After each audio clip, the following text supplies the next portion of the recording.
지금 저렇게 슬링 아닌 슬링을 해서 걸었었을 때 거의 지금 걷지를 못해요. 거의 앞발로 제대로 서 있지를 못하고 뒷다리는 제대로 서 있는데 특히나 이제 집에서는 거의 일어나지 못하는 것처럼 보입니다. 그래서 마치 보호자가 처음에 와서 말을 했었을 때는 이게 응급으로 왔었는데 사지마비가 된 것처럼 보입니다라고 말을 했었어요. 근데 실제로 걸려보게 되면 저런 식으로 지금 보시게 된 것처럼 이 앞다리는 너클링이 되어 있죠.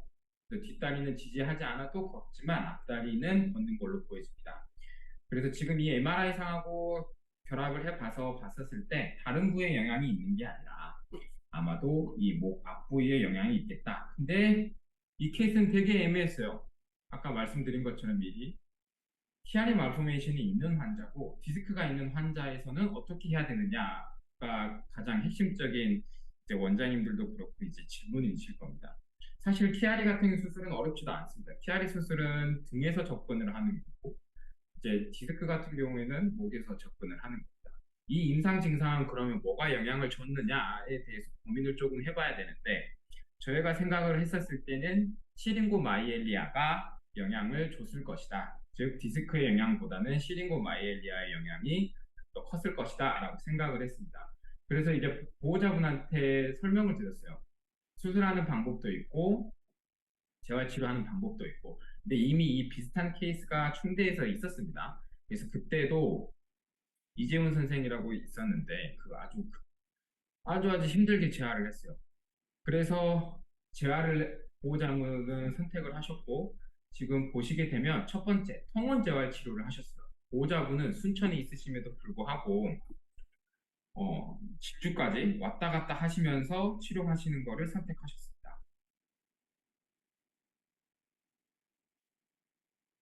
근데 이제 주 1회 보는 내원으로 재활 치료를 했었는데 지금 보시는 것처럼 다 했어요. 적외선 온열 치료도 하고 마사지도 하고 전침 치료도 하고.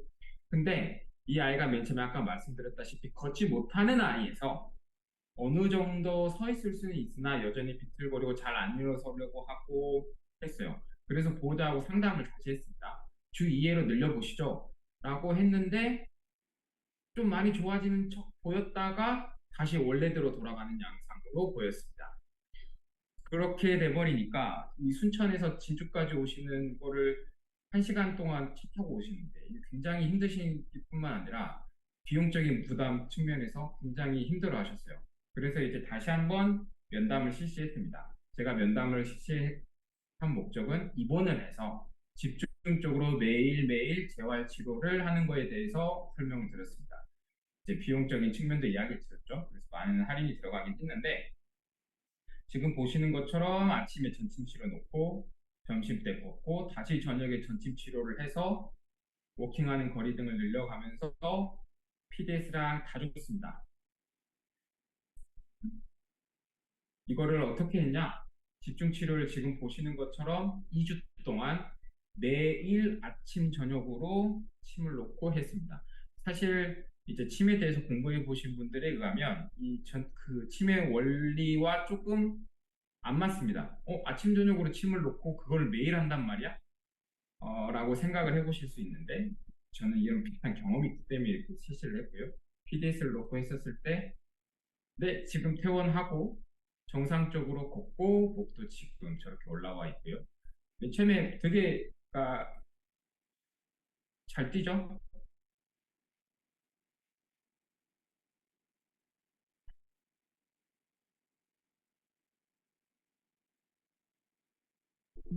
그렇습니다. 이 아이가 제대로 서 있지도 못했고 계단을 올라가지도 못했습니다. 근데 이제 치료랑 이거 받는 걸로 해서 굉장히 좋아진 케이스입니다. 그러니까 다시 한번 MRI 사진을 다시 한번 보시면 이렇게 막 임상 증상이랑 MRI랑 조금 안 맞는 임상 증상이 굉장히 세게 왔거든요. 그러니까 마이엘로패시일 경우에는 이렇게 재활 치료를 하면 좋겠다라는 걸 조금 알아두시면 좋을 것 같은데 사실은 이제 이거 좀 복잡하게 들어가면 굉장히 엄청 복잡한 논리가 있는데 사실 이 아이 나이가 보면 6년령에 이런 마이엘로패시가 크로닉하게 보이게 된다라는 거는 사실 굉장히 위험합니다. 이게 이거 디스크 수술을 손댄다고 해도 뒤쪽에 문제가 올 가능성이 굉장히 많아요. 도미노 이펙트에 의해서 아무리 소형견이라고 하더라도. 그리고 이 키아리를 손댄다고 할지라도 굉장히 그 약을 완전히 끊을 수가 없습니다. 근데 이제 주변 부위의 근육을 이 재활 운동이 하는 걸 하면 이쪽 부위에 근육이 생기게 되면서 어느 정도의 충격을 완화시켜 줍니다. 근데 이 수술을 해버리게 되면 굉장히 많은 근육을 째버리기 때문에 압박이 심하지 않는 거에 한도 내에서라면 수술을 진행하지 않고 재활 치료만으로도 충분히 좋아질 수 있겠다라고 생각을 했기 때문에 이 아이를 그렇게 치료를 했었고 굉장히 잘 됐어요. 그래서 지금도 여전히 아마 MRI 상태를 봤을 때 이것보다 더 심해지면 심해졌겠지만 임상 증상을 보시는 것처럼 굉장히 많이 좋아졌다. 이거는 근데 어, 이제 수술적인 거를 치료를 이제 결정하는데 그 디시전 메이킹을 하는 데 있어서 이렇게 생각할 수도 있구나라는 걸 꼭 생각을 해보셔야 된다. 근데 재활 치료를 하다가 이 디스크가 더 터져 나올 수도 있습니다. 그렇기 때문에 재활 치료는 신중히 고민을 한번 해보셔야 됩니다. 혹시 이 케이스와 관련해서 질문하실 거 있을까요? 채팅에 올려주시면 되는데 반응이 없습니다. 반응이 없습니다. 자, 그 다음에 이제 두 번째 케이스로 넘어가도록 하겠습니다. 두 번째 케이스도 재밌습니다. 케이스는 아마 저 처음 봤어요. 시그널 모트부터 먼저 말씀드리면 고양이입니다. 고양이의 분연령인데 중성화한 고양이가 우선 MRI 보지 말고 어, 어, 어, 네. 이거는 이제 충남대 선생님들의 선배이신 변필무 선생이 밤 10시에 저한테 전화를 해서 보내준 케이스입니다. 뭐야, 비디오를 재생할 수 없네. 어, 잠시만요. 비디오를 재생해야 되는데.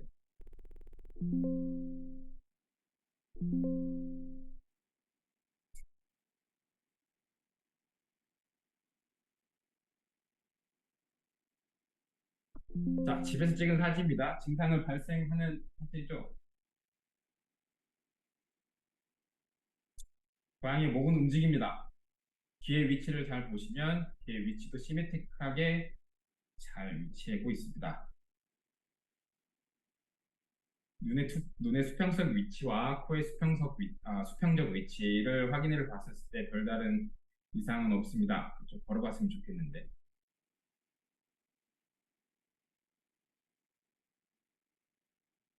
자, 이제부터 자세를 한번 보시죠. 이제부터는 포스처를 보셔야 됩니다. 목은 정상적으로 움직이는데 앞쪽 왼쪽 발이 꺾입니다. 목은 정상적으로 움직입니다.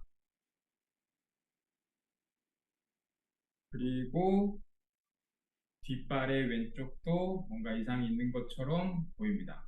왜냐하면 지금 무게 중심이 오른쪽으로 쏠려 있기 때문에 그렇습니다.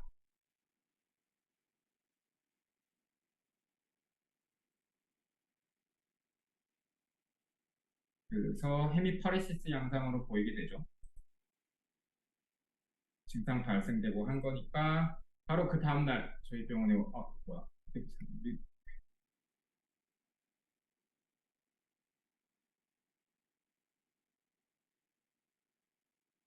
입원했을 때요. 아까 사진이랑 동영상이랑 큰 차이 없습니다. 위쪽 앞다리 보시게 되면 마치 강직성 있는 것처럼 보이기도 하고 계속 가만히 누워 있었으면 몰린 증상이 보입니다. 증상 발생 이후에 5일 증상인데 무게중심이 여전히 돼 있지만 이거는 발생하고 5일 후에 그 치료를 어느 정도 한 양상이 보이는데 MRI로 돌아가죠. 동영상이 안 보여서 이 아이폰을 쓰면 안 됩니다. 이게 보시게 되면 무게 중심이 보시게 되면 중으로 쏠려 있습니다. 그리고 걸을 때마다 이게 왼쪽 전체가 헤미퍼리시스가 되는 것처럼 보이기 때문에 이게 자꾸 롤링하는 것처럼 보입니다. 자꾸 롤링하는 것처럼 보이고 아까 제가 한 번은 다 설명드렸고요. 그래서 MRI를 보시게 됐을 때 반쪽이 지금 앞발과 뒷발이 반쪽이 그리고 증상이 급성으로 왔습니다. 이 아이는 아까 동영상을 보시는 것처럼 증상 하루 만에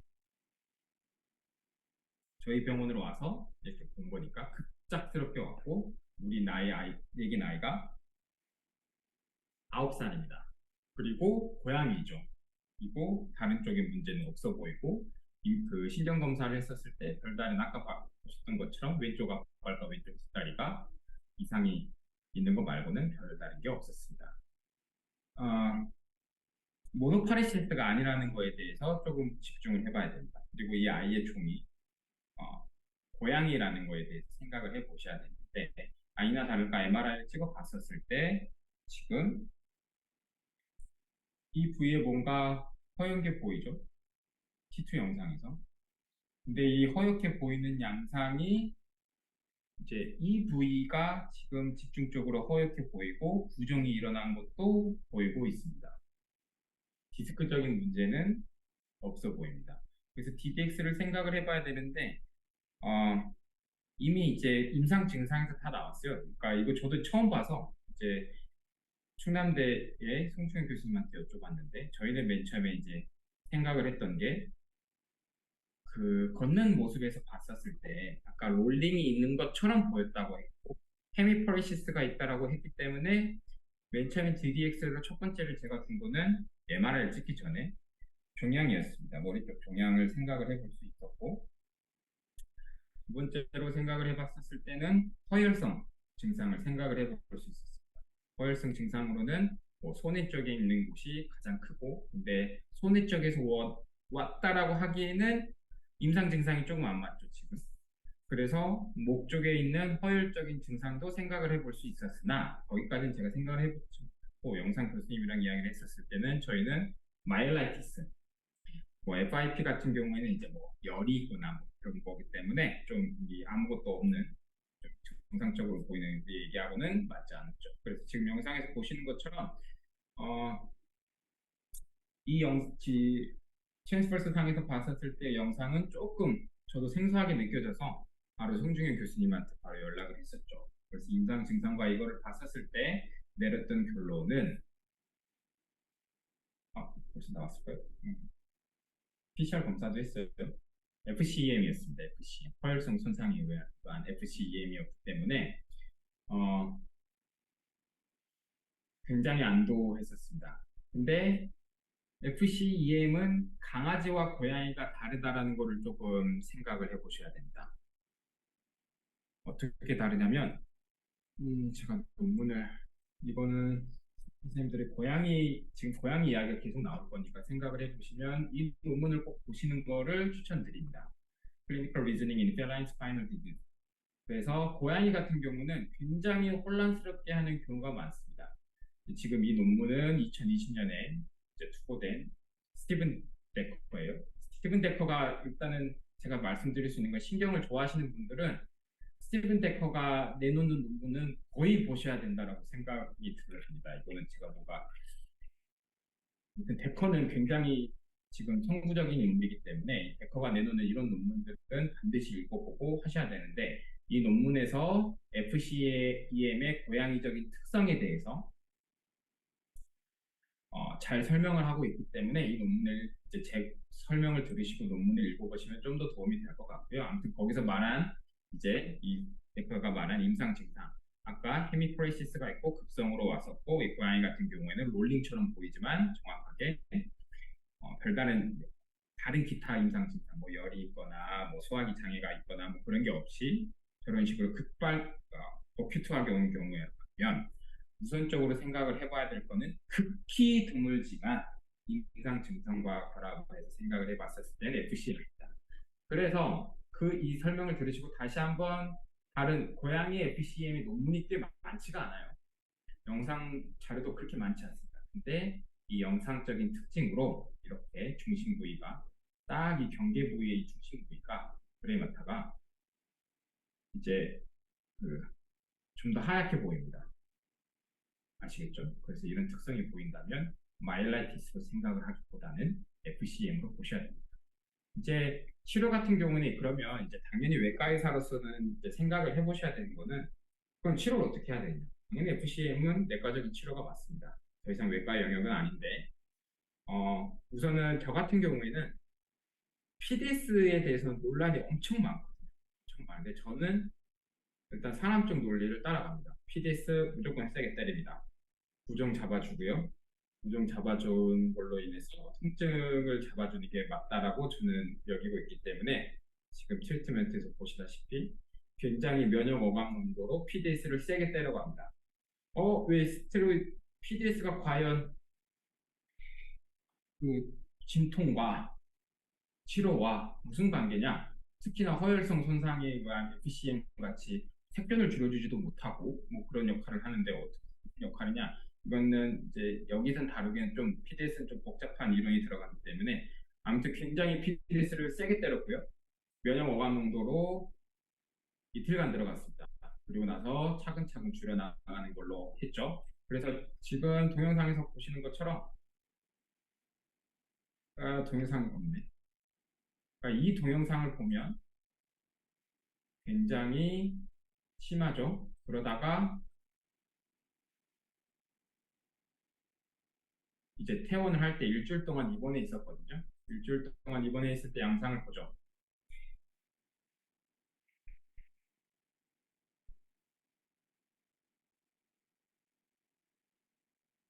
일어서서 걸을 수 있을 정도까지는 됐고요.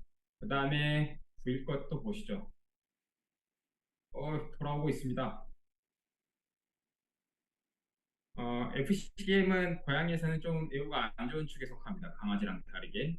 보통 안락사를 많이 선택하는 질병이기도 하고요. 이 아이는 운이 좋았습니다. 그래서 일주일 안에 임상 증상이 되돌아오는 게 느껴졌고 보호자를 잘 설득을 해서 지금 치료가 잘 돼서 지금은 이제 정상처럼 걷습니다.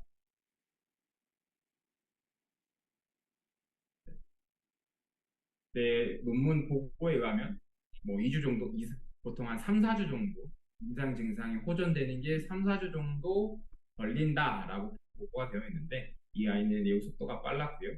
뭐가 이제 PDS인지 아닌지는 나중에 기회가 되면 다시 설명을 드리도록 하겠습니다. 그래도 여전히 증상이 남아 있습니다. 치료를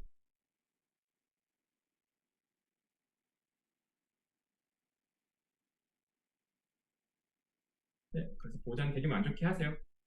여기까지가 고양이에서의 FCEM에 대한 겁니다. 혹시 질문 있으실까요? 뭐를 더 보여달라거나 질문 있으십니까? 있으면 있다라고 말씀해 주시는데 예, 전영진 선생님.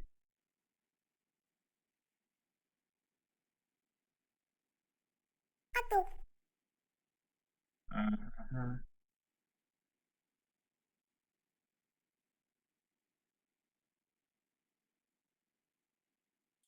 보입니까? 제가 보여드리려고 그랬는데 사진을 MRI 사진을 입고 하시길래 나로 MRI C스파인 지금 새로 공유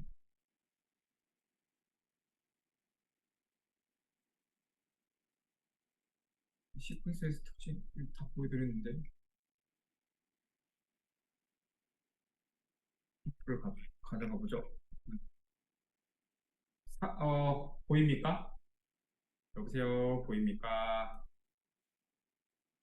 정 교수님, 보입니까? 다른 시퀀스의 특징? 다른 시퀀스의 특징 없어요. 조용. 화면 공유를 팍스?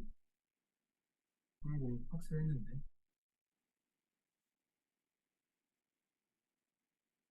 화면 공유 안 보입니까? 어, 어쩔 수 없습니다. 안 보입니다. 지금도 PPT 화면으로 보인다고 하면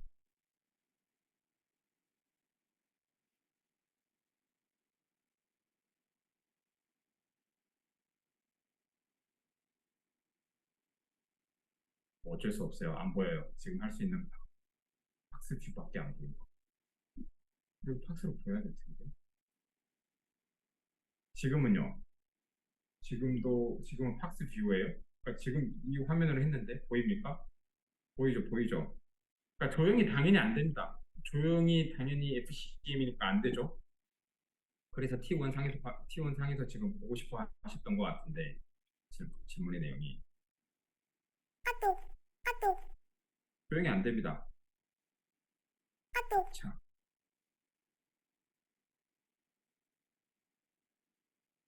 조용히 안 됩니다. 그리고 저희 0.5T니까 또 다른 특징은 또 웨지 형태로 좀 그렇게 잘 안 보입니다. 강아지는 웨지 형태가 좀 준데 고양이는 웨지 형태로 안 보여요. 그래서 이 부위에 나비 모양이 좀 더 이렇게 여기만 딱 하이퍼 인텐시티가 굉장히 높아지는 특징입니다. 아시겠죠?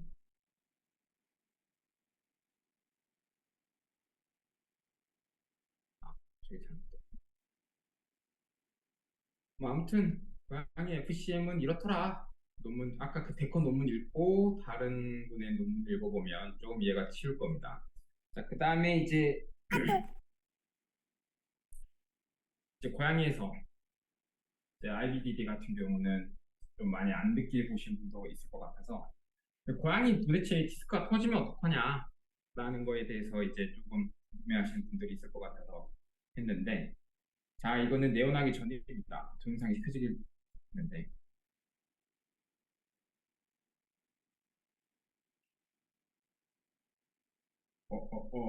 이게 과연 디스크가 맞냐? 좀 더 지켜보시죠.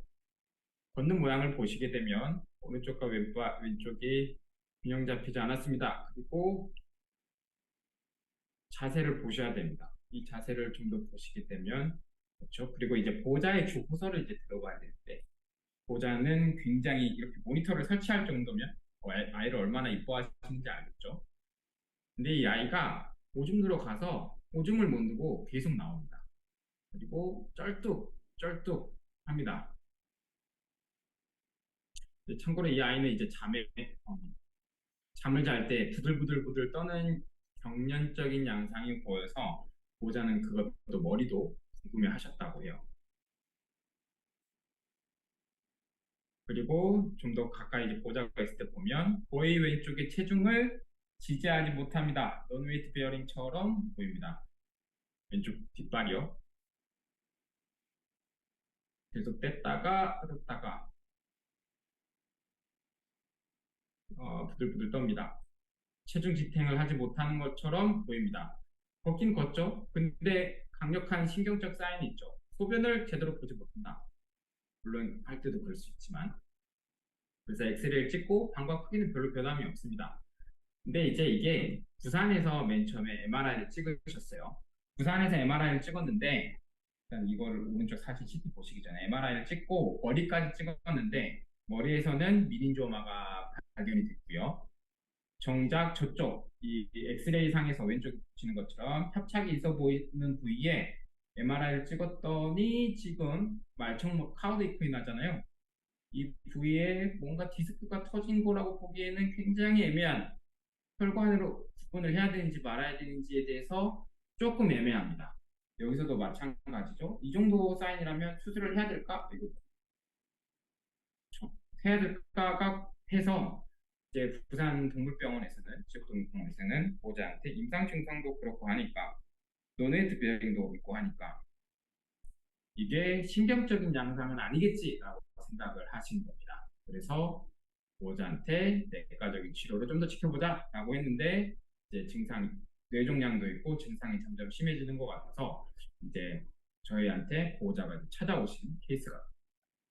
그래서 제가 말씀드리고 싶은 거는 이 MRI 사진에서 봤을 때 과연 이게 수술이 지시되느냐 이게 좀 궁금해하실 텐데 그래서 저는 이제 무조건 이제 3D를 좋아하기 때문에 무조건 CT를 찍습니다. 그래서 CT를 찍어봤더니 어떠냐면 지금 보시는 것처럼 이 공간 내에서 저희 선생님이 이걸 노란색으로 좀 가둬놔 버렸는데 음, 네, 없애고 보죠. 없애고 봐야 속이 시원하니까. 이제 좀 보이시죠? 이렇게 봤으면 이게 과연 수술해야 될 정도야? 카우더 이크이나 쪽인데 L5에서 끊기니까 척수가. 근데 이 MRI상에서는 그랬는데 이것만 봤었을 때도 저도 수술 안 했을 것 같아요. 사실 근데 여기를 봤었을 땐 수술해야 된다고 생각하긴 했는데 CT를 보면 어떻냐면 이제 이게 선생님들이 생각을 하셔야 되는 거는 디스크가 세컨더리 이펙트를 일으키냐 안 일으키냐에 대해서 생각을 해보셔야 돼요. 특히나 이 카우다 이피나 같은 경우에는 굉장히 공간이 널널하다 하더라도 세컨더리 이펙트, 출혈, 부종에 의해서 강력하게 뭔가가 있다면 이제 임상 증상이 나타날 수 있습니다. 지금 보시는 것처럼 어때요? 아예 대부분 이쪽을 아예 신경뿔이 있는 부위를 완전히 막아버렸습니다. 사실 이게 신경뿔이를 안 막고 있었다면 괜찮았을 거예요. 근데 이제 신경뿌리를 완전하게 막고 있는 게 세컨더리 이펙트로 인해서 일어났다. 그러니까 단순 디스크뿐만 아니라 그래서 이제 수술을 결정을 하기로 했습니다. 그랬더니 조금 걱정이 되는 게 뭐냐? 고양이라는 것 측면 외에도 보시는 것처럼 일리움이 이런 식으로 존재를 했습니다. 이제 아실 분은 아시겠지만 저는 헤미라미넥토미를 좀 되게 안 좋아합니다. 헤미라미넥토미를 굉장히 안 좋아합니다. 예, 이 파셋 조인트를 날리는 거에 대해서 정말로 싫어하고 이 부위만 수술하는 거가 옳다라고 미니 헤미라미넥토미가 옳다고 하는데 고양이에서도 하려고 접근하려고 봤더니 미리 이렇게 계산을 해봤더니 이제 이건 좀 나중에 설명을 드리겠지만 이 디스크 수술과 척추 쪽 관련해서는 케이스 이번에 할 수 있을지 모르겠지만 접근을 각도를 어떻게 설정하느냐에 따라서 창의 크기가 달라지기 때문에 굉장히 중요합니다. 이 일리움이 창을 방해해요. 그래서 제가 앞서 드린 헤미라미넥토미를 싫어하지만 헤미라미넥토미를 할 수밖에 없는 상황이었다. 사실은 이제 그뭐 스코프를 이용을 해서 되겠지만 이 크기 뭐냐면 이 매스 이펙트가 일어난 크기 대비 창의 크기를 생각을 해봐야 되는데 그게 이 케이스에서는 적절하지 않았다. 미네 헤미로 하기에는. 그래서 헤미라미넥토미를 했죠. 알티플라 프로세스를 제거를 한 모습이고요. 그리고 나서 사실은 디스크 물질은 굉장히 작습니다. 이밖에 안 돼요. 근데 지금 수술한 사진을 보시게 되면 신경뿌리가 오랫동안 눌려 있었어서 굉장히 부풀어져 있는 거를 확인할 수 있습니다. 신경뿌리 손상 안 당한 거예요. 이렇게 갑니다. 그 디스크가 있어서 이 디스크가 이것밖에 없었지만 이 혈전과 이 혈떡이 굉장히 컸기 때문에 이거를 지금 밑으로 내리는 모습이고 나머지 이 말총머리가 이렇게 부풀어 올랐던 거예요. 이제 하고 나서 괜찮았던 거는 이 손상된 말단 신경 꼬리로 가는 거는 지금 이미 끊어져서 수술하자마자 팝업 됐죠. 팝업 빡 하고 터져 나옵니다. 이거 그래서 국수각처럼 하는데 이거 땡기면 안 됩니다. 땡기면 수술 중. 그래서 굉장히 멍들어 있고 뭐 하지만 그냥 수술 이렇게 해서 괜찮겠다 생각이 들었어요. 왜냐면 이미 충분히 감압이 됐고 애시당초 목적은 감압을 통해서 혈떡과 혈종이 이제 녹아서 없어지기를 기대를 한 거였기 때문에 이 정도 손상은 괜찮다라고 생각을 했습니다. 꼬리 손상은. 그렇지만 이 꼬리를 당기는 거는 정말로 좋지 않습니다. 그래서 석션을 굉장히 주의해서 해야 되는데 굉장히 애를 먹었던 케이스였지만 이 일륨이 이렇게 강력하게 있음에도 불구하고 헤미라미넥토미상 괜찮았다. 헤미라미넥토미 하면 디스크 제거가 좀 어렵긴 한데 아무튼 그렇습니다. 그래서 재활을 열심히 실시했어요. 저는 PDS를 열심히 줍니다.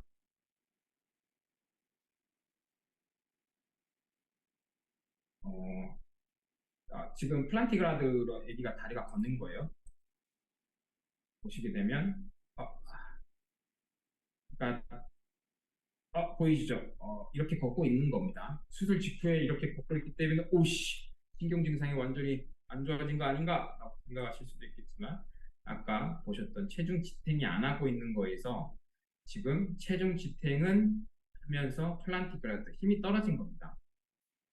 하고 있는 모습을 볼 수 있습니다. 13일째에는 그렇죠. 마치 레일리스처럼 걷습니다.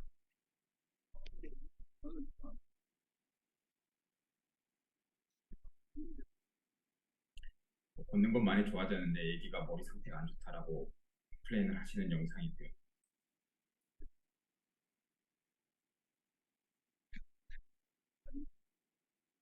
네, 지금 서 있을 때 보시면 체중 지탱도 잘 하고 할 수가 있습니다.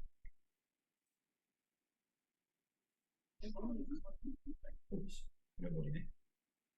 지금은 걷는 모습은 거의 이제 이상이 없습니다. 그래서 다시 한번 생각을 해보면 신경적인 문제인데 카우다 이쿠이나에 돌출되어 있는 부위가 이 신경 뿌리를 막아버렸기 때문에 이거 안 봐도 돼? 안 봐도 된다. 뭐야 안 봐도 된다고? 어유 안 봐도 됩니다. 근데 아무튼 이 신경적인 그 문제와 그다음에 정형적인 문제가 굉장히 혼동스럽게 보일 수도 있는 영상적인 측면에서 봤었을 때 그럴 수도 있습니다. 그런데 이제 아까 이런 원리랑 똑같습니다. 신경뿌리가 영향을 받기 때문에 사실 카우다 에프이나의 영향만이라면 저렇게 걷지 않았을 거예요.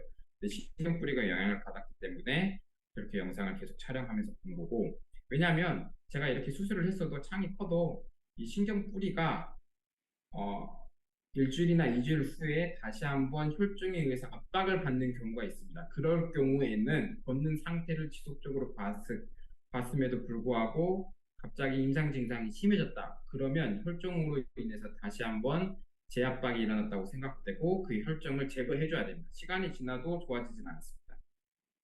묻어버리면 큰일 나기 때문에. 그래서 이런 식으로 동영상을 계속 찍어서 봤던 케이스입니다. 이 케이스에 대해서 또 궁금한 거 있으실까요? 케이스는 이렇게까지 할게요. 궁금한 거 있을까요?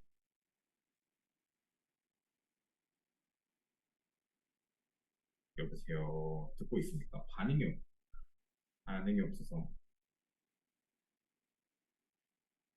궁금한 거 없습니까? 네, 알겠습니다.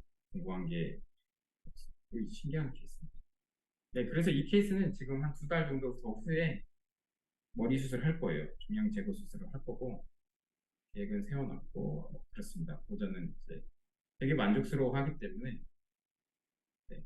그러니까 이 케이스 같은 것도 그거였어요. 머리 수술이 먼저 하는 거 아닌가 이것보다. 근데 저쪽에 뒤이어서 나오겠지만 신경적으로 임상 증상이 있는데 임상 증상이 소변과 관련된 문제라면 반드시 소변과 관련된 문제가 먼저입니다. 소변과 관련된 문제를 해결해 주는 게 먼저예요. 돌아오지 않습니다. 소변은 절대로 돌아오는 경우도 있지 않습니까? 라고 질문한다면 돌아올 수도 있습니다. 기적적으로. 네, 뒤에도 나오겠지만 소변과 관련된 문제는 엄청난 응급이라고 생각을 하셔야 됩니다. 아셨죠? 그래서 그렇기 때문에 저 부위를 카우다 에프이나를 적극적으로 수술하자고 말씀드렸던 다행히 좋은 예후를 보이고 있습니다. 자, 그다음에 이거 가장 최근에 온 거예요. 가장 최근에 이제 척추골절인데 척추골절 이 말티즈예요. 소형견이죠. 1살 연령이고 중성화 때 이제 그 히스토리가 굉장히 웃깁니다. 이제 강아지를 보호자가 안고 있었는데 강아지를 이제 가슴줄을 해서 리드줄이 바깥쪽으로 빠져 있었어요. 창문 바깥으로. 그래서 이제 아버님이 이제 차를 출발하는데 그 바퀴줄이 그 이제 줄이 바퀴 밑으로 들어가 버리면서 아이가 가슴에서 이제 가슴에 안겨 있다 팍 빠지면서 창문에 부딪힌 거예요. 좀 상상이 되십니까? 그 상태에서 이제 척추뼈가 부러진 겁니다. 근데 이제 하루 동안 먼저 지역병원에 가서 이제 별다른 문제가 없는 줄 알고 하루 정도 기다려 보시죠 하다가 아니다. 지역병원에 갔는데 척추골절을 엑스레이로 진단을 하셨어요. 그리고 이제 그 다음날 아침에 바로 저희 병원에 내원을 했는데 굉장히 고민스러운 케이스였습니다. 신경 검사를 했었을 때 지금 보시는 것처럼 완전한 사지마비는 아닌데 이제 양측 후지에 퍼레시스고 그 다음에 이제 디페인을 반드시 바로 만져봤는데 만져보셔야 되는데 만져봤었을 때 양성이 있습니다. 디페인 다 잘 있었습니다. 그리고 크레니얼 너브가 정상적이었습니다. 그래서 정신도 괜찮고 해서 물론 머리부터 발끝까지 다 찍습니다. 응급으로 만약 이런 케이스가 왔다면 어떻게 될지 모릅니다. 그렇게 됐을 때 확인을 해봤더니 12번째 벌티브라가 프랙처가 되어 있는 걸로 확인이 되어졌습니다. 이거 굉장히 이거 되게 고민스러운 케이스예요. 그러니까 이제 척추의 안정성에 대한 논리는 굉장히 복잡하고 이론이 많고 하는데 기본적으로는 정형과 똑같습니다. 그렇지만 또 정형과는 또 다르게 이 주변에 근육과 인대가 굉장히 많이 붙어 있다라는 거를 꼭 인지하고 계셔야 됩니다. 디시전 메이킹을 할 때. 그러니까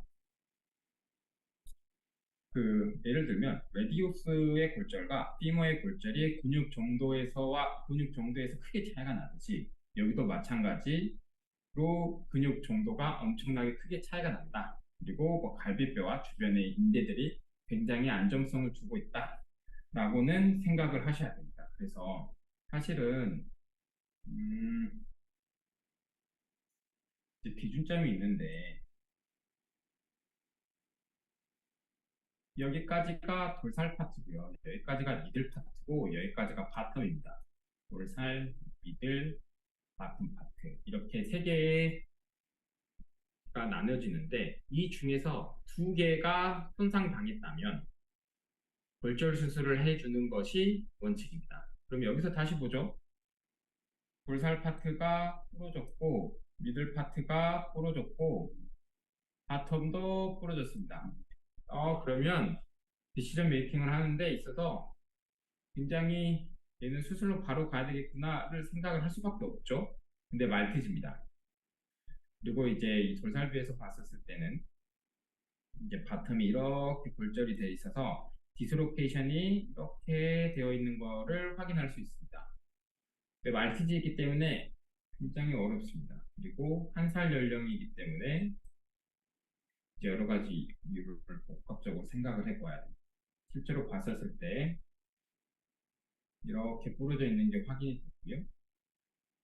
지금 세지탈 면과 트랜스펄스에서 MRI에서 봤었을 때는 이렇습니다. 자, 근데 그렇다면 예전에 이제 저라면 이 아이는 무조건 수술을 하려고 들었을 거예요. 그 고민이 됐습니다. T12번이죠. T12번은 인대가 강력하게 부착되어 있는 부위입니다. 그러다 보니까 어때요? 이 척수의 상태가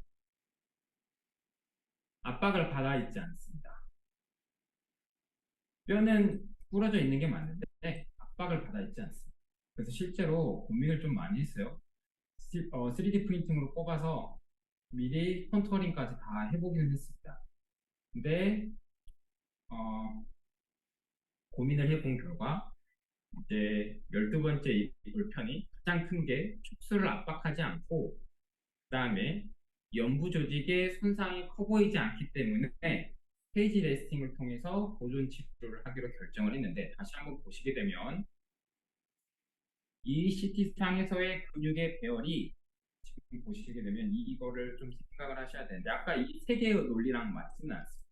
잘 쓰이진 않는데 그러니까 이 세 개의 논리대로라면 무조건 수술을 했었어야 되는데 과거에 저라면 지금 예전에 이제 저도 이런 비슷한 케이스를 스위스에서 좀 많이 봤거든요.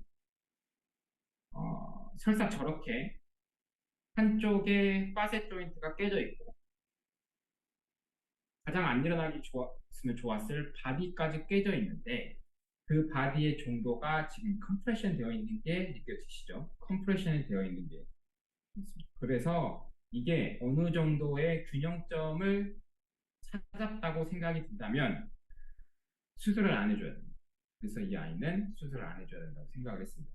또 어떤 논리로 또 접근이 가능하냐면 이 아이를 한 살 연령의 말티즈인 아이의 뼈를 보놀딩 포셉으로 잡고 이게 수술을 들어가서 이 근육들을 다 째고 이 아이를 처음으로 리덕션을 시킬 수 있느냐, 정상 상태로 리덕션을 시킬 수 있느냐가 가능한지를 생각을 해봐야 됩니다. 그러니까 이렇게 틀어져 있는 거를 다시 이쪽으로 돌리는 거예요. 이런 식으로 할 수 있느냐라고 물어봤었을 때는 굉장히 의문이 드는 케이스입니다. 그렇기 때문에 이 아이는 수술을 하지 않고 보존 치료를 하기로 한 거죠. 그래서 매일매일 BPN을 확인해 봅니다. 다리가 오, 저렇게 지혈하면 안 됩니다. 네, 저희 대학원 선생님이 하고 있는데 저렇게 굽히고 싶거들랑 다리를 꼬집어서 굽히면 됩니다. 반드시 세크럼을 잡혀주고 근데 저거는 지금 얼만큼 긴장성이 있는지 그러니까 UMN, LMN을 싫어하지만 UMN의 영향이 얼마나큼 있는지를 판단하기 위해서 테스트를 해보는 겁니다. 근데 지금 이 아이는 잘 걸어 다녀요. 근데 여전히 케이지 레스트를 시킵니다. 절대 보호자한테 회원 조치를 하지 않습니다. 아무리 잘 있겠다라고 해도 척추골절이 있는 환자를 저렇게 하진 않고요. 그 다음에 이거 밴드지를 어떻게 했냐면 그 스플리트 그냥 여기에 됐습니다. 저희는 그러니까 패치오인 피커 돼도 돼요. 그러니까 이 아이 같은 경우는 그러니까 컴프레션, 그러니까 AO 타입 다 배우셨겠죠? AO 타입에서 컴프레션이 되어 있는 거예요. 컴프레션. 그러니까 프랙처 타입이 컴프레션이 되어 있기 때문에 강력한 주변의 인대로 어, 이게 고정이 어느 정도 되어 있다라고 생각을 하고 있는 겁니다. 그걸 임플란트를 받지 않아도 스테빌라이션이 되어 있기 때문에 이쪽에 그냥 스플리트를 해서 어느 정도 밴드지만 해줘도 충분하게 안정성을 페이지 레스트 시킨다면 할 수 있겠다라고 생각이 들어서 해서 지금은 잘 걷고 있습니다. 그렇지만 여전히 케이지 레스트에 있어요. 이 케이스는 여기까지고요. 궁금한 거 있으실까요?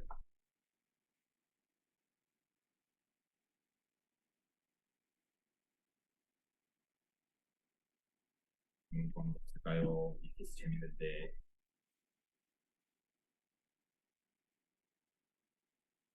없나요? 없으면 넘어갈게요.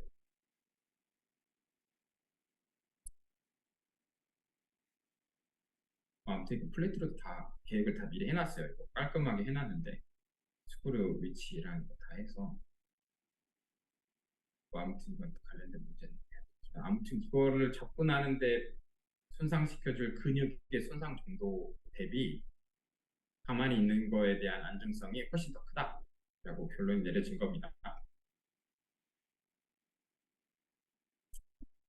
그다음에 오늘은 뭐 제가 2시간부터 받았죠. 1시간 20분 정도 할 거라서 이제 충남대에서 하지만 두 마리 강아지에서 팩토리 그룹 미니조마의 수수가 어떻게 있는지 설명을 드릴 겁니다. 제가 알기로는 조만간 팩토리 그룹 미니조마가 버텀 캐릭터리스틱을 가지고 있는 거를 하는 걸로 알고 있는데 이게 도움이 되면 좋겠다.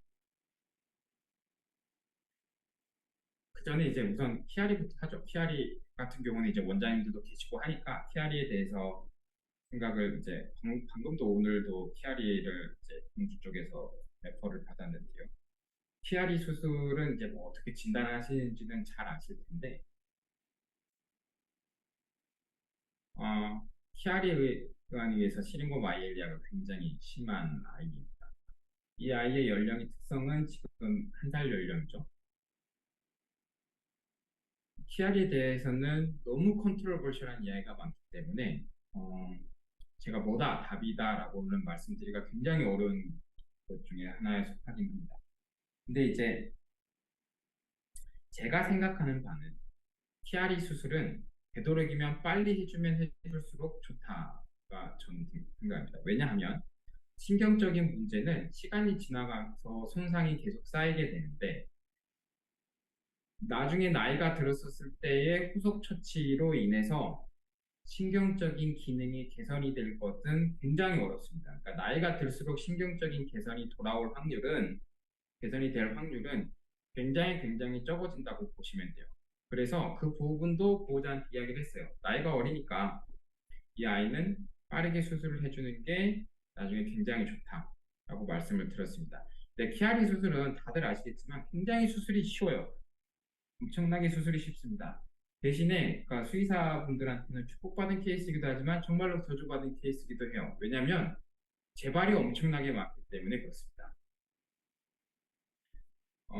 다들 원리는 아시겠지만 이쪽을 지금 이 케이스를 보시게 되면 압박이 그렇게 심하지 않는 것처럼 보입니다. 근데 이쪽 부위를 뜯어내는 건데 뜯어낸다고 할지라도 지금 이렇게 심하게 되어 있는 시링고마이엘리에가 회복되지는 않습니다. 선생님들이 이제 일반외과나 그런 부분에서의 그 개념을 적용해 보시면 좋은데 한 번 생성된 시스트는 압박을 해결해 주거나 또는 그러니까 FNL 하는 것처럼 뭔가 흡입을 한다고 할지라도 시스트는 다시 찹니다.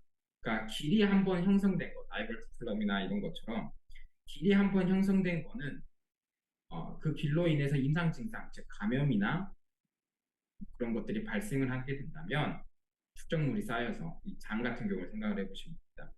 장염이나 이런 것들을 유발하게 되는데 내과적인 치료를 안 된다면 수술적으로 제거를 해줘야 돼요.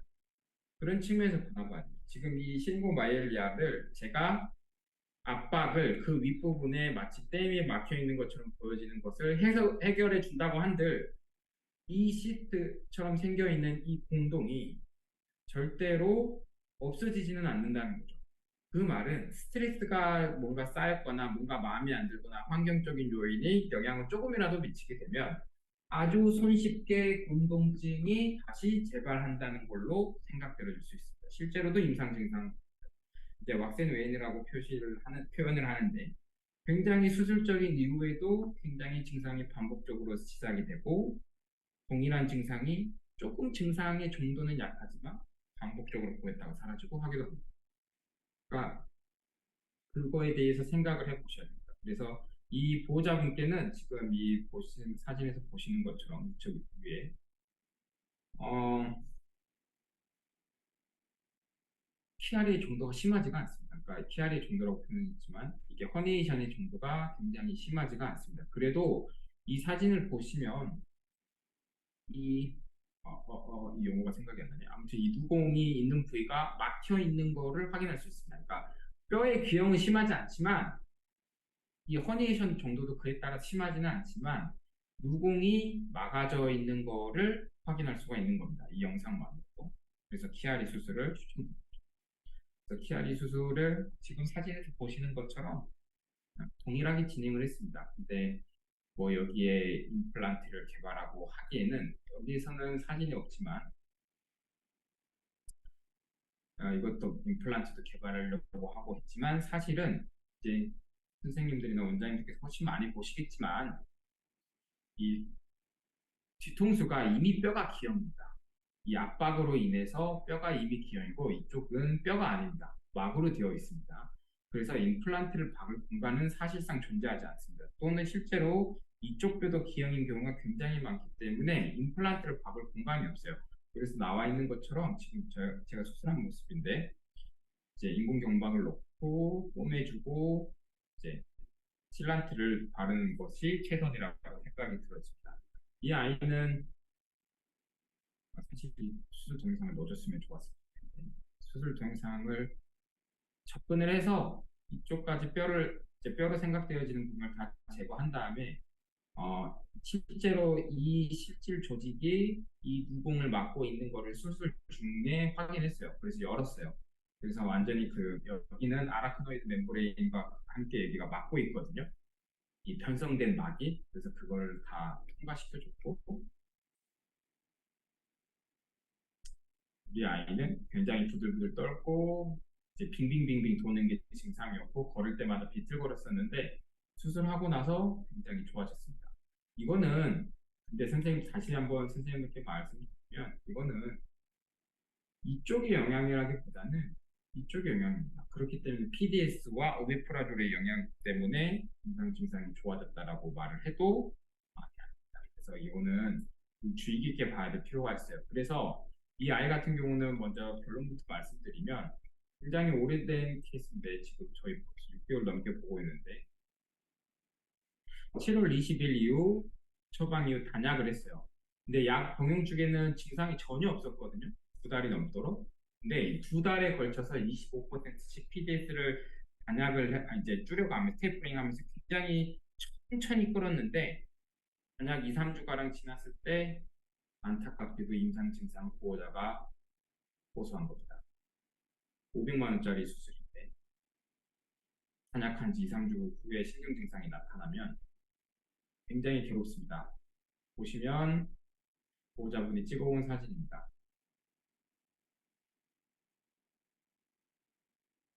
이제 고스 스크래칭처럼 보이죠?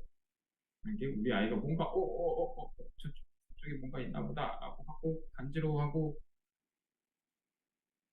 이제 실제로 고스 스크래칭이나 그런 게 보이기는 힘들 거예요. 소형견 강아지에서는 한국에서는 그런 게 잘 안 보이는 걸로 저는 생각해요. 수술 활동 중 이런 증상이 보이니 보호자는 당연히 홈플레인 합니다. 그래서 하루에 한두 번 정도 신경 증상이 갑자기 다시 나타나. 그러면 이제 가능성은 두 가지죠. 수술한 부위, 제가 아까 아라크노이드 멤브레인과 결합된 그 비정상적인 막이 두공을 막아져 있던 걸 뗐다고 했는데 그게 다시 한번 막을 가능성이 굉장히 높다. 그러면 그걸로 인해서 재수술해야 되냐? 굉장히 위험합니다. 이미 한번 제가 손대서 변성이 됐기 때문에. 그래서 보호자분과 상담 후에 다시 한번 약을 처방하기로 했습니다. 근데 이제 약을 오미프라졸 2주치 더 처방 후에 경과 보기로 했는데 또 굉장히 좋아졌어요. 그래서 굉장히 만족해합니다. 다시 약을 먹고 나서. 그래서 이제 제가 이거를 발표드린 거는 뭐 수술이 아무리 깔끔하게 끝났다고 하더라도 키아리 말포메이션이 가지고 있는 태생적인 한계성 그리고 그거에 대한 치료 방법이 아직까지는 정립되지 않았기 때문에 이렇게 컴플리케이션이 발생할 수 있습니다. 그러면 이제 또 궁금하신 생각은 오메프라졸을 애시당초에 처음 그때부터 시작하는 게 낫지 않았느냐? 그럴 수도 있습니다. 그리고 침치료랑도 할 수도 있습니다. 근데 이 케이스 같은 경우에는 저는 이제 디시전 메이킹 하기는 그쪽에 막아져 있는 거라고 생각이 들어서 나중에 수술 사진 저한테 개인적으로 다음에 수술 사진 보내드릴 텐데 굉장히 깔끔하게 이 포라멘 그 부위가 굉장히 깔끔하게 뜯어졌기 때문에 개인적으로 조금 아쉬운 케이스는 아닙니다. 궁금한 거 있을까요? 이 케이스는 여기까지 하겠습니다.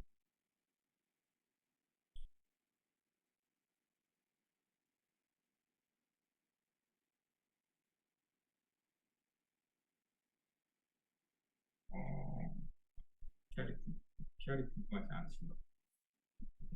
피아리는 그렇습니다. 피아리는 계속 연구가 되어야 되고 계속 이게 사실은 이렇게 저희 대학원 선생님들이 이거를 잘 만들어 주셨는데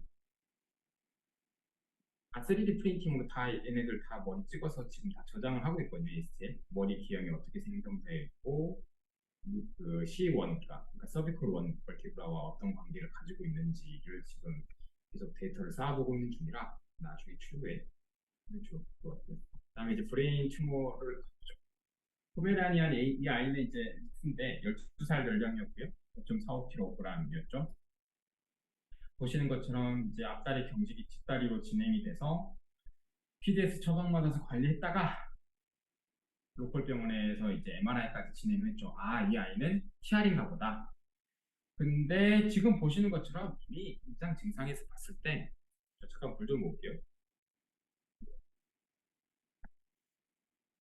앞다리 경직이 뒷다리로 진행이 됐다. 이게 서서히 이거는 벌써 키아리 증상이 아닌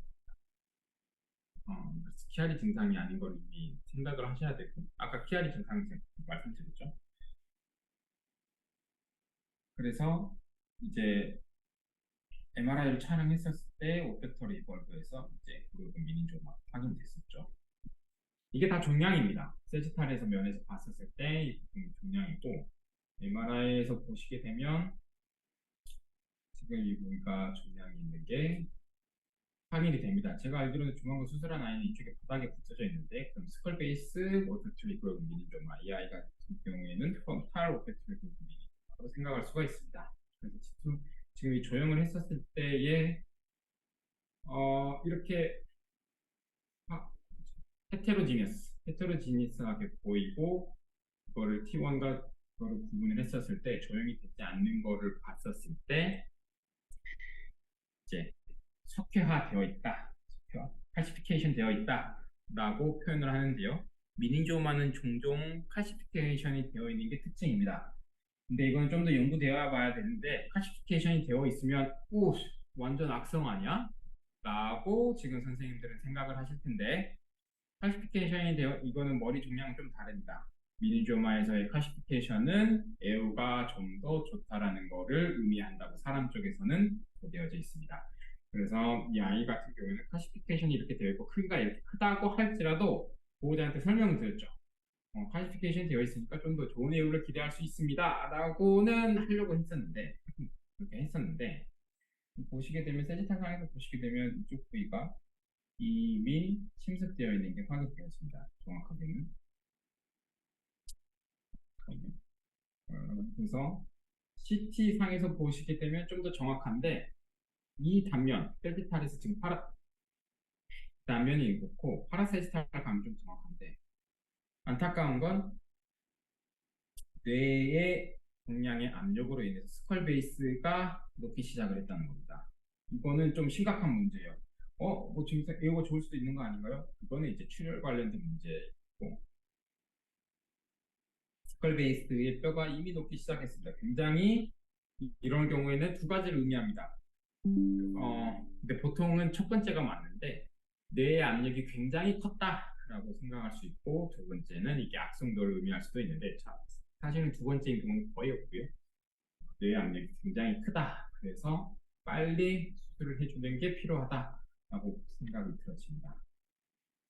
그래서 CT를 찍었고요. CT를 찍은 걸 3D 상에서 구현을 해서 이제 실제로 어떻게 서지컬 윈도우가 나오는지에 대해서 고민을 해보았습니다. 그래서 지금 이렇게 보시는 것처럼 어,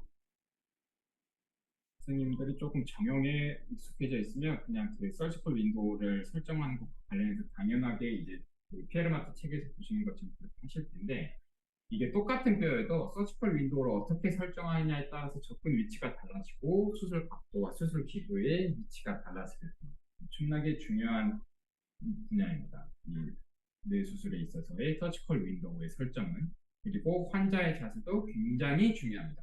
왜냐하면 서지컬 윈도우가 제대로 보이지 않습니다. 여기 실제로 크기가 2cm인가? 얼마 안 됩니다. 엄청 작아요. 이 엄청 작은 거를 서지컬 윈도우를 미리 다 계산을 해놔야 나중에 안 보이는 걸 피할 수 있었는데 그걸 다 계산을 했는데도 실제로 수술할 때는 애를 먹었습니다.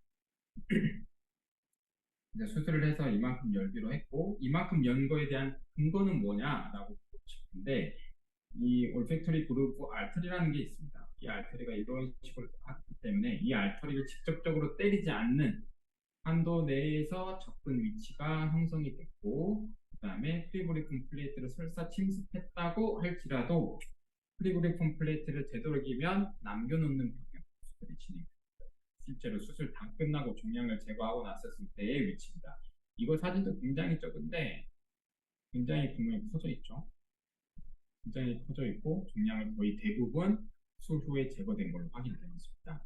그리고 이게 세지탈 사이너스거든요. 세지탈 사이너스가 이미 엑스레이 상에서 보여요. 세지탈 사이너스가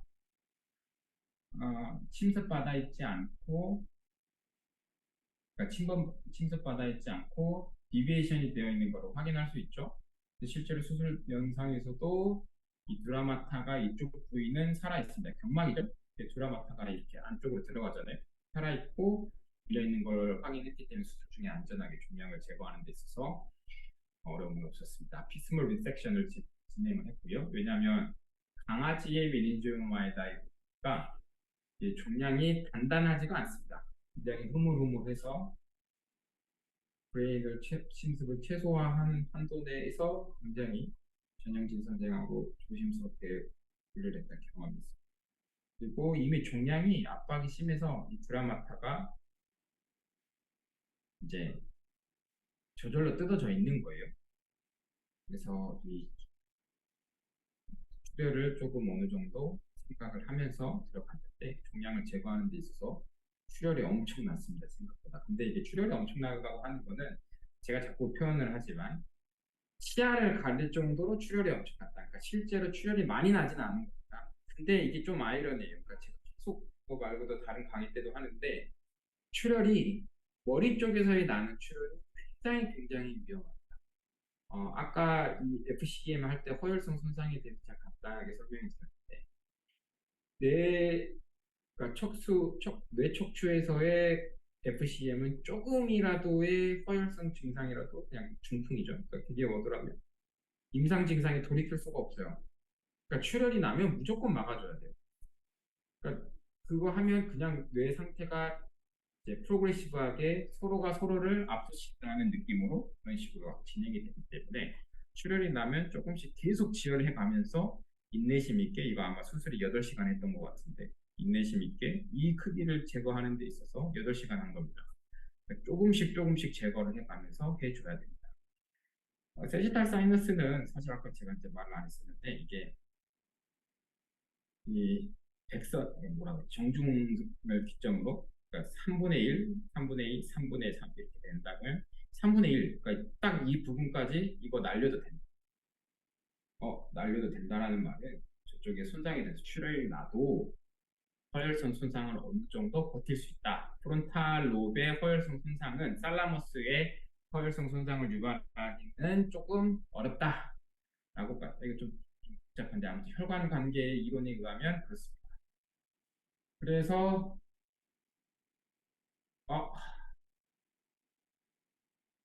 그러니까 이게 아이폰으로 찍어서 그렇습니다. 아이폰 망할 아이폰으로 찍으면 이런 일이 정말로 많습니다. 선생님들이 그러니까 수술 후에 그냥 고임 양호하고 자발식이 해가지고 별 문제는 없어요. 그래서 미린조만 나왔고 나중에 한국임상수의학회에서 다다음 주인가 아까 10월 달에 아마 저희 스파에서 발생했었는데 이거 저희 키워봤어요. 종양을 키워봐가지고 그리고 저번에 충남대에서 준 종양도 키워봐가지고 실제로 종양성 세포가 확인됐습니다. 그래서 종양 세포를 가지고 있어요. 저희 키우고 있습니다. 자, 아무튼 이건 넘어가고 그렇게 됐는데 40일 이후에 우리에게 눈이 갑자기 이렇게 부풀어 올랐습니다. 머리도 부풀어 오르고 충격 먹었어요. 이 보잡은 1,000만 원 내고 왔는데 이렇게 올랐습니다. 제 일본에 있었을 때였거든요. 그러니까 든 생각은 그거였습니다. 첫 번째 셀룰라이티스, 두 번째 알러지. 왜냐하면 머리 종양은 이미 완벽하게 제거했다라고 생각을 했었기 때문에 종양이 갑작스럽게 퍼져 있을 가능성은 좀 적다. 그리고 그렇기 때문에 조금 이제 사실은 이거는 이제 제가 일본에 있었기 때문에 근데 일단 FNA를 하기 위해서 물을 뽑았는데 이제 눈 주위에 이제 보통 셀룰라이티스면 이제 뽑아보긴 합니다. 뽑아본다고 하더라도 지금 이 셀룰라이티스 치료 원칙에 의하면 압박 컴프레션을 못 시키잖아요. 그렇기 때문에 이 부위이기 때문에 컴프레션을 못 시키기 때문에 굉장히 어려운 일이 발생을 한 겁니다. 그래서 물을 계속 뽑아줘야 되나 아니면 드레인을 나중에 결국에는 박아줘야 되나 이런 고민들이 존재를 했었습니다.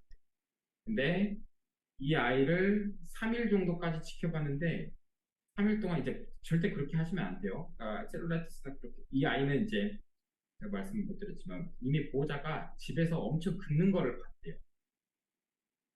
이 수술이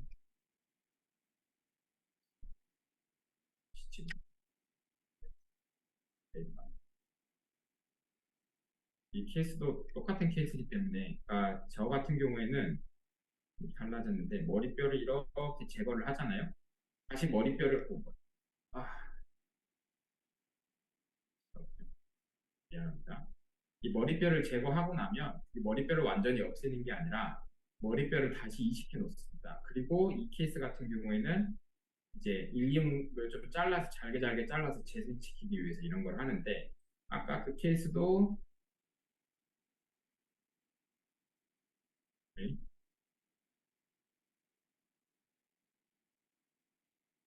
머리뼈를 재생시켜 놓은 거예요. 그러니까 머리뼈를 다시 이식시켜 놓은 거예요. 그러니까 뚜껑을 열었다가 뚜껑을 다시 닫은 거예요. 그거를 신경 임플란트 아무런 그 힘이 없는 임플란트를 박아놓은 거기 때문에 약하죠. 그러다 보니까 이 아이가 긁어버리면 저렇게 염증이 생긴 겁니다. 그걸로 추측을 했어요. 그런데 3일 동안 FNA를 하면서 봤는데 호전되는 양상이 아닌 겁니다. 그래서 이제 좀 보호자분이 굉장히 컴플레인이 심하셨어요. 뇌종양 수술했는데 거기 왜 그러냐? 근데 아이가 긁어버렸는데 눈이랑 저렇게 다 긁어버렸는데 어떻게 하느냐? 라는 말밖에는 안 나오는 상황이에요. 근데 CT를 찍어봤습니다. 저희 박태선 교수님이 찍어주셨습니다. 아이를 살짝 진정시킨 상태에서 참고로 저희 CT는 대한민국에서 제일 좋습니다. 금방 찍을 수 있어요. 혈관도 다 보입니다. 그래서 아무튼 피부가 이렇게 보이는데 피부 안에 이렇게 뭐 농성까지는 아닙니다. 이렇게 됐을 때 장애성으로 확인됐는데 물질이 확인되어져 있는데 이 아이가 지금 사진 보면 어때요? 이 처음 사진 보면 얘가 좀 맹하죠. 맹. MRI 보면 어때요? 이 장애성 물질이 이만큼 차서 머리를 살짝 압박하고 있는 게 느껴지는 겁니다. 근데 걷는 거는 문제가 없어요. 근데 머리가 맹하는 거를 쓰는데 아마 이런 영향일 거다. 그래서 이제 MRI를 찍어보자 라고 하신 겁니다. 그때 정말 살 떨렸습니다. 종양이 완벽하게 제거되지 않았으면 어떡하지? 생각도 했는데 사실 수술 중에 종양이 완벽하게 제거했기 때문에 그걸 떠나서 역시나 장애성 물질이 확인되었습니다. 그리고 머리를 CT랑 아까 보셨던 것처럼 머리를 누르고 있는 게 확인됐죠. 자, 그러면 여기서부터는 진짜 고민이 되는 겁니다. 셀룰라이티스 치료법에 의하면 다시 절개해서 감염되어 있는 부위를 다 제거를 해줄까? 제거해주고 드레인을 박을까? 근데 보셔야 될 거는 피부가 굉장히 얇습니다. 그리고 뼈도 굉장히 얇고 그리고 사실은 저도 이제 수술할 때 선생님들 다 아시겠지만 초대 선생님들은 여기에 이미 인공경막을 아까 그 빈 공간에 잘 타이트하게 막아놓고 실란트를 다 뿌려댔기 때문에 여기서 감염이 설사 된다고 할지라도 여기까지 감염 물질이 가지 않을 거라는 거는 사실 그거는 자신 있어 하고 있었어요. 그래서 그거는 여기는 어느 정도 실란트가 다 돼 있을 거다. 여기는 압박으로 인해서 생긴 거다. 그래서 자연성 물질이 빠지기를 기대하는 하자라고 해서 일주일 동안 입원시켰어요. 미생물법 배양은 근데 나오지 않았죠. 자연성 물질이니까. 그래서 FNA 그니까 뭐라 그러죠? 이 흡인을 한 5일 정도 계속 꾸준히 진행했습니다. 진짜 엄청 처절하게 소독을 하고 조심스럽게 흡인을 진행을 했습니다. 그리고 항생제를 굉장히 세게 줬어요. 굉장히 세게 줬어요. 세게 준 원인은 제가 아까 자신 있었다고 말했지만 굉장히 쫄려 했습니다. 그래서 뇌로 여기가 감염이 된다면 굉장히 크리티컬하다고 생각을 했기 때문에 메로페넴을 아예 처음부터 주기 시작했습니다. 그래서 메로페넴을 처음에 3일을 그냥 줬고 미생물 동정이 나오기 전에도 우선 머리가 조심해야 된다라고 했기 때문에 가장 센 거를 줬고 여러 가지 항생제를 다 주면서 흡입을 하면서 기다려봤습니다. 그랬더니 우리 아이는 다시 차오르는 게 멈추고 깨끗이 돌아왔죠.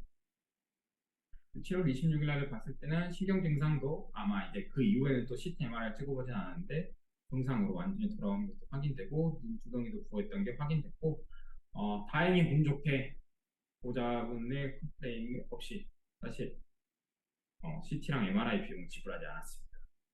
그거까지 지불하라고 했으면 아마 난리 났을 건데 이미 1,000만 원을 쓰셨기 때문에 별 문제 없이 지금 이러고 이렇게 있는데 오늘 확인해 봤는데 오늘인가? 오늘 아니고 확인해 봤는데 뼈도 유압되어 있는 걸로 보이듯이 이게 단단하게 다 붙어 있는 걸로 CT를 찍어봐야겠지만 확인됐습니다. 그래서 임상 증상 개선 없고, 임상 증상이 더 이상 없고, 그다음에 약도 더 이상 먹지 않고, 완전히 정상으로 움직이는 것을 확인할 수 있습니다. 그래서 보호자분들 굉장히 만족스러워하세요. 근데 여기 부위에 그 염증이 생겼던 게 굉장히 큰 일이었고 중요한 경험으로 생각이 들어지는 게 자, 올팩토리 그룹 미니조마가 또 왔어요. 저희 학교에서 또 했어요. 이 아이는 시초, 담비, 인천에서 오신 분인데 제가 이거를 발표드린 거는 원리는 똑같습니다. 포컬 시저가 있고 아이폰을 찍어서 그렇습니다. 이쪽에 올팩토리 그룹 미니조마가 굉장히 조금 있었기 때문에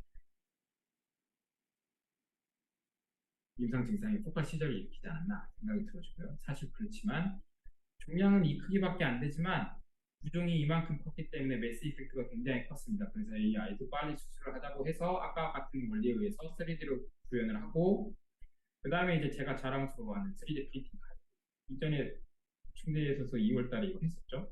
뼈에 연결돼서 종양의 위치를 하기 때문에 여기 모습이 실제로 어떻게 보이든지 상관없습니다. 그리고 그 선생님이 그걸 하다가 말하는데 그렇습니다. 이게 아무튼 머리뼈를 열고 나면 이 머리가 이제 움직인단 말이죠.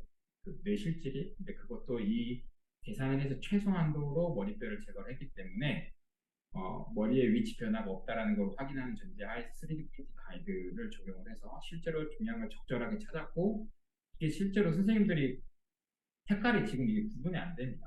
색깔이 전혀 구분이 안 돼요. 근데 위 크기는 2mm밖에 안 되기 때문에 2mm가 이 부위가 맞는지 헤집을 수가 있습니다. 근데 이 3D 프린팅 가이드를 해서 정확하게 찾아냈고 그 부위의 종양만 제거해서 이 가이드를 한 겁니다.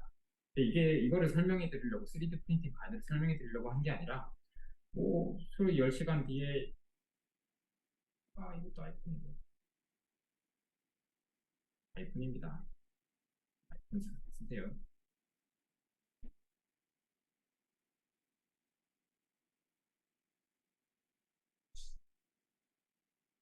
뭐 약 주고 똑같습니다. 비닌조만 나오고. 그랬는데 이 아이도 아까 앞서 설명드린 것처럼 별이처럼 긁고 왔어요.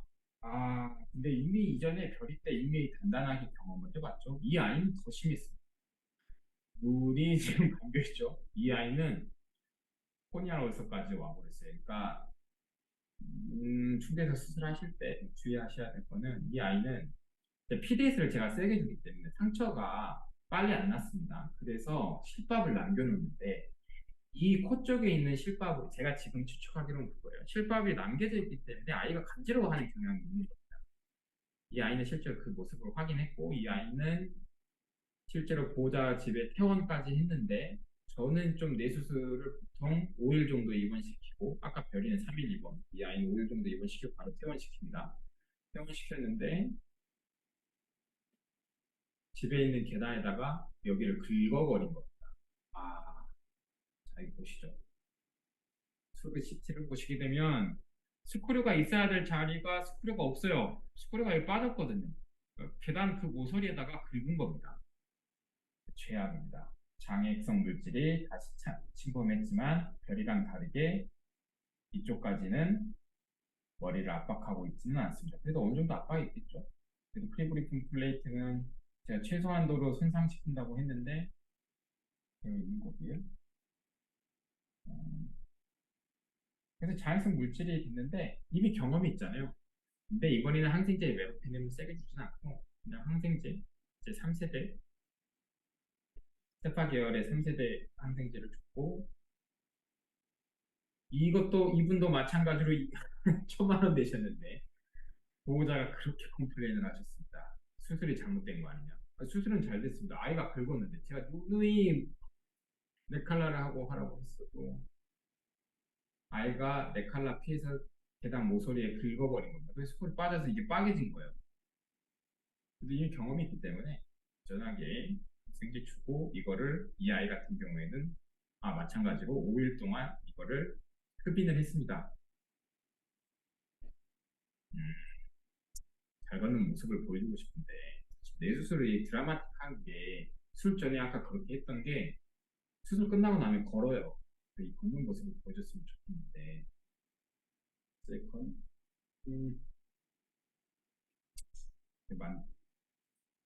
안 됩니다. 그래서 이게 눈도 돌아오고 그러니까 얼서도 이거 유리 렌즈를 꼈어요. 얼서를 치료하는 렌즈를 껴고 흡인을 계속해서 지금 이거 빵커 보이죠? 이거 얼마나 떨렸는지 모릅니다. 왜냐하면 별이 경험이 아무리 있더라도 이 흡인을 지속적으로 반복적으로 셀룰라이티스에 하는 거는 정말로 이 셀룰라이티스의 치료 원칙에 벗어납니다. 근데 이거 꼬맨 게 전영진 선생인데 전영진 선생이 잘 꼬맸을 거라고 믿고 흡인을 했습니다. 다음 슬라이드. 그래서 이 아이도 마찬가지로 5일 정도 하고 지금은 완벽히 다 치유가 됐고요.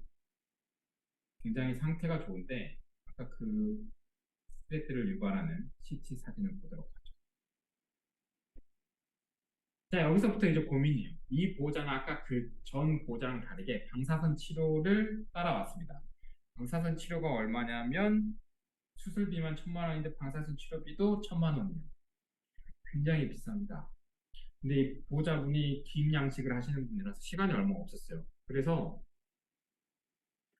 이 스크류를 제거해야 되는데 이 스크류를 제거하는 게 먼저지 방사선 치료를 하는 게 먼저일지 고민했는데 결론적으로는 방사선 치료 먼저 하고 아까 보셨던 사진처럼 깔끔하게 아이가 피부가 다시 자라나서 단단하게 고정되어 있기 때문에 나중에 이 스크류가 빠져있는 스크류가 문제가 된다면 재고해 주도록 하고 치료를 종료했습니다.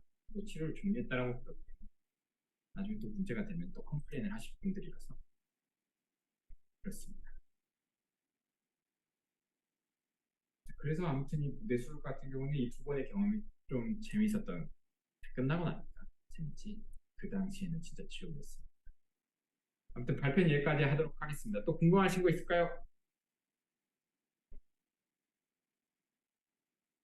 음, 궁금하신 거 있을까요? 여보세요. 궁금한 거 있을까요? 아, 근데 다들 얼굴 좀 보시면 되는데 후배분들 좀 얼굴 좀 보죠. 혹시 볼 사이는 아닌데 강의는 끝났어요. 정재민 교수님은 나가셨죠? 여보세요. 네, 아무도 얼굴을 안 보니까 그러신 것 같아요. 자, 들었습니까? 이거 질문 나중에 또 딴 데 혼자 찾아가지고 또 질문하지 마시고 질문하세요. 여보세요. 질문 안 하면 지금 여기서 끝날게요.